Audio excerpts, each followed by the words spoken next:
નમસ્કાર ખેડૂત મિત્રો, હું સંજય સાવલિયા ગુરુકૃપા એગ્રો વતી. હાલ આપણે ઘણા ખેડૂતનો પ્રશ્ન હોય કે ચણામાં હોય કે ધાણા હોય, જીરું હોય કે ગમે એ પાક હોય, તો એની અંદર ઘણા ખેડૂતના મુખેથી આપણે પ્રશ્ન સાંભળેલો હોય છે કે ભાઈ માલ તો ઘણોય થયો પણ વજન ન નીકળો. તો એ માટેનું કારણ શું કે વજન ના નીકળો? તો એ ક્યાંક ને ક્યાંક આપણે એવી ભૂલ કરી કે આપણા ખેતરમાંથી જ માલનો વજન નીકળવું હોય તો ન નીકળી શીખો. તો એના માટે હાલ આપણે 20 થી 25 દિવસની વાર હોય, જ્યારે મોલ આપણે લણણી કરવાની હોય, વાઢવાનું હોય, ત્યારે 20 થી 25 દિવસની વાર હોય, ત્યારે છેલ્લી અવસ્થાએ ગમે તે પાક હોય એને બહુ જ ખોરાકની જરૂર પડતી હોય છે. તો એના માટે આપણે કયો ખોરાક આપી તો એને દાણો ક્વોલિટી વાળો, ઝીણો નો રહે, ક્વોલિટી વાળો થાય, ભરાવદાર થાય, વજનવાળો થાય અને માર્કેટ ભાવ સારા મળે.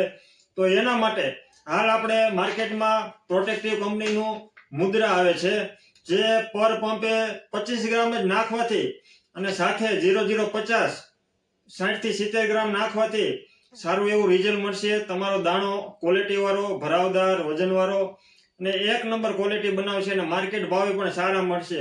જેમ આ મૂછ વગરનો મરદ અધૂરો છે, એમ મુદ્રા વગરનો છોડ અધૂરો છે. તમે એક જ વાર આનો સ્પ્રે કરી શકો છો, અથવા તો જો તમારે ટાઈમ હોય તો 2 વાર સ્પ્રે કરો તો સોનામાં સુગંધ મળી જાય એવું છે. હાલ તમે ખેડૂતોને હું ભલામણ કરું છું કે એકવાર મુદ્રાનો અવશ્ય છંટકાવ કરો અને એની ક્વોલિટી, શાઇનિંગ અને વજનવાળો દાણો અને માર્કેટ ભાવ પણ ઊંચા મળશે. તો જ્યાં ખેડૂત મિત્રોને જ્યાંથી પણ નજીકના એગ્રો સેન્ટરમાંથી મળે ત્યાંથી એને મેળવીને તમે છંટકાવ કરો છો, કરી દો તો વધારે સારું. અને વધારે માહિતીની જરૂર હોય તો નીચે હેલ્પલાઇન નંબર આપેલા છે, તો એમાં તમે કોન્ટેક્ટ કરી શકો છો. આભાર.